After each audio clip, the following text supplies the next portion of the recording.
And this is a little bit of a fiery aspect, has a fiery aspect to it. It is in Aries, but there are also some other planets that have other aspects that are arguing a little bit. So it's important during this time period, the 15th, 16th, just to be really mindful of what you're thinking, what you're feeling, because that has the power, a lot of power, to manifest consciously or unconsciously.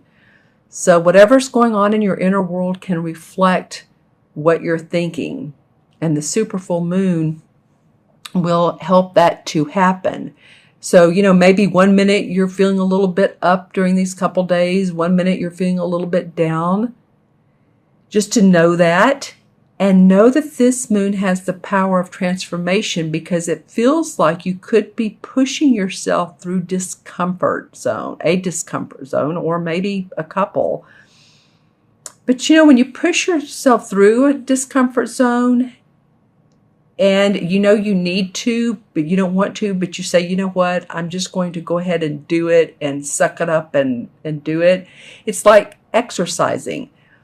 And people get back into it after they haven't done it for a while, and they push themselves that extra half mile, or they lift some weights to make their muscles, stand out more, have a firm body, but also to protect your bones. And you're sore at the end of the day. It's like, ow, that hurts. But you keep pushing yourself, you keep doing it. And then you start to see the fruits of your labor. You start to see that, wow, my physique looks better. My posture's better. I want to eat better food, healthier food, maybe eat more. I wanted to say more food, but you could want to eat more if you're exercising more, because you're burning more calories. But that's going towards a good reflection on what you're doing mentally. And this is what this is about, is having the mental courage to go ahead and push forward.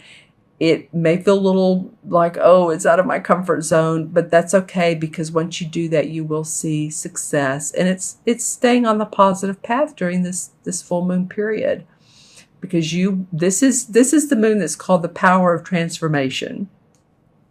All right. Okay, so the first card that came up for you this reading, Taurus, is the Ten of Swords, and it came up in reverse.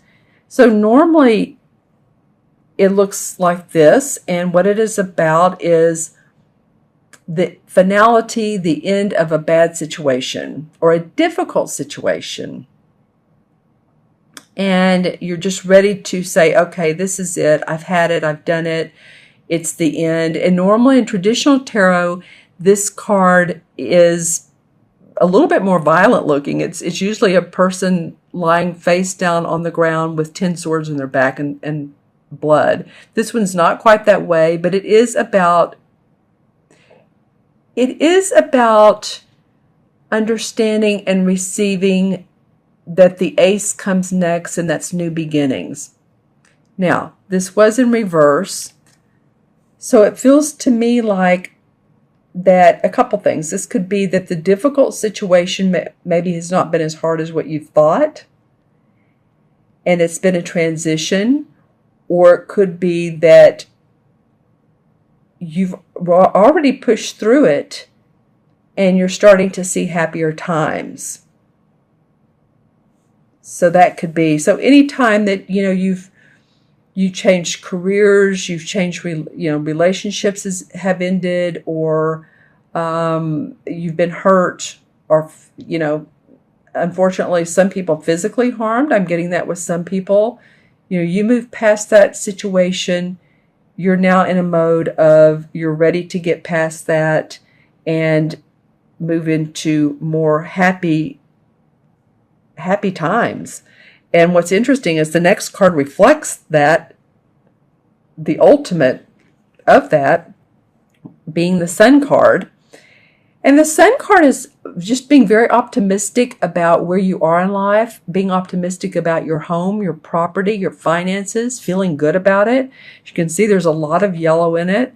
Yellow denotes cheerfulness, happiness, creativity.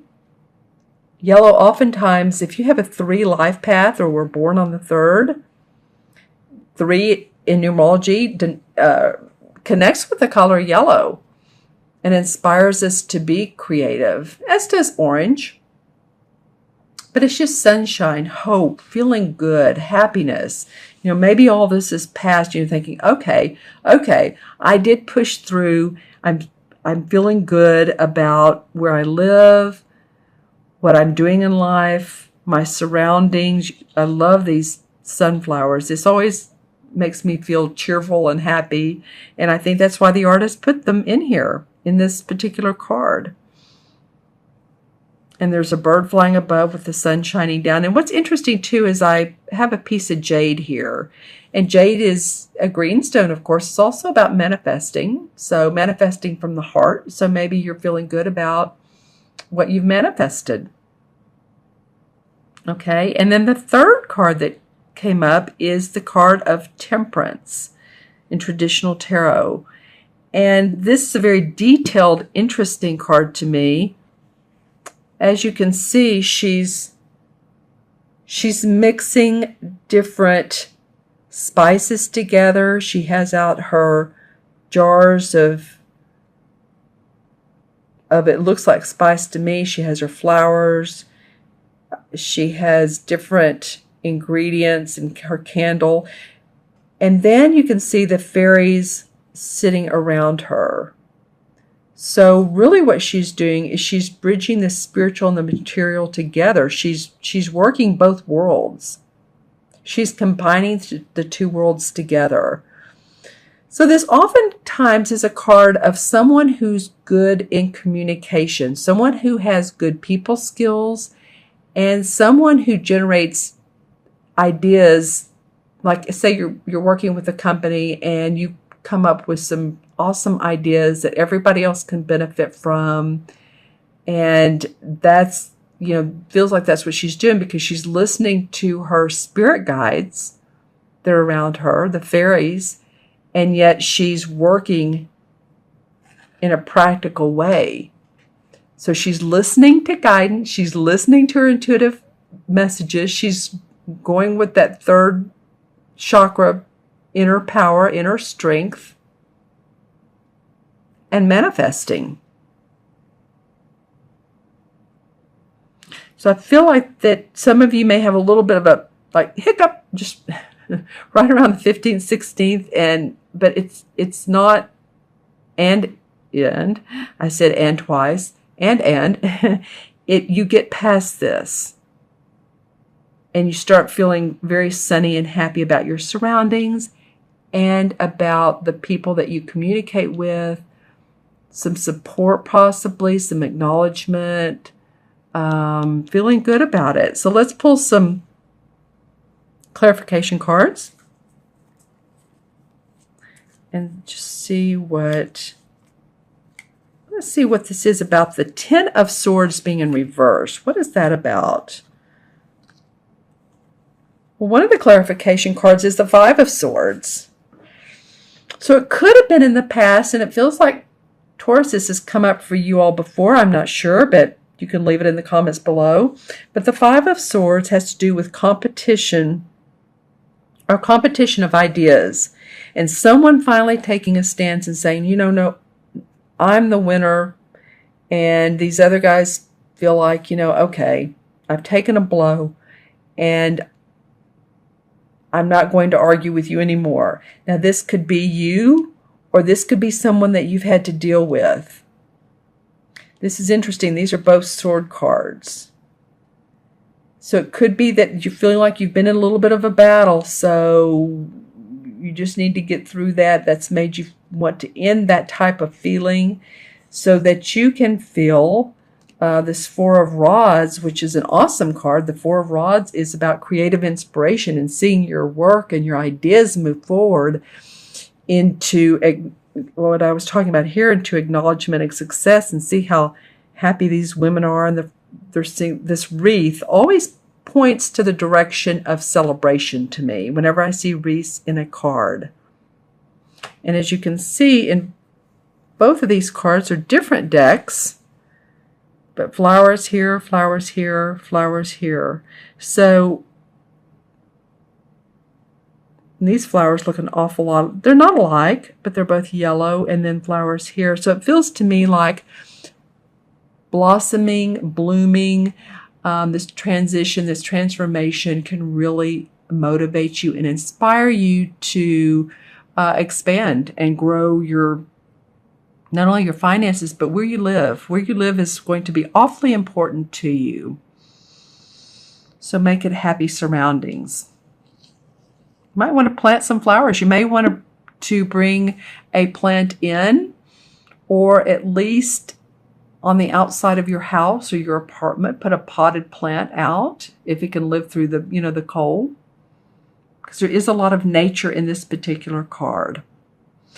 Okay, Taurus, I'm going to add up the 3 cards for you.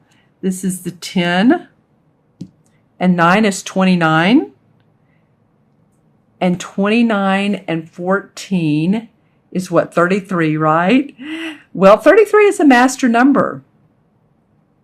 And I love 33s because they are always the kind that say, hey, come on over to my house. Let's have a bite to eat. They're very warm, welcome type of people, very creative people as well. And then when you add the 3 and the 3 together, it's a 6. So it is about, your home and your where you live and feeling responsible and happy about your home life. So take care of yourself in the meantime as well during the rest of the month of October, your physical self. Always take care of your body. I find sometimes 6 life paths are very giving, caring people, but they need to remember to put themselves in front of the line and take care of their needs so that they are there for others. Okay, Taurus, if you'd like your own personal private reading and see what you're manifesting here and talk about communication and what it is you want to communicate to others about, because you're really in a place of doing that now, then you can reach me at themagicalmatrix@gmail.com, or you can go on my website, taraventura.com, and take a look around at my services, my menu of services and testimonials, and there's a scheduler on there that you can schedule a time that's good for you. I would love to do that with you.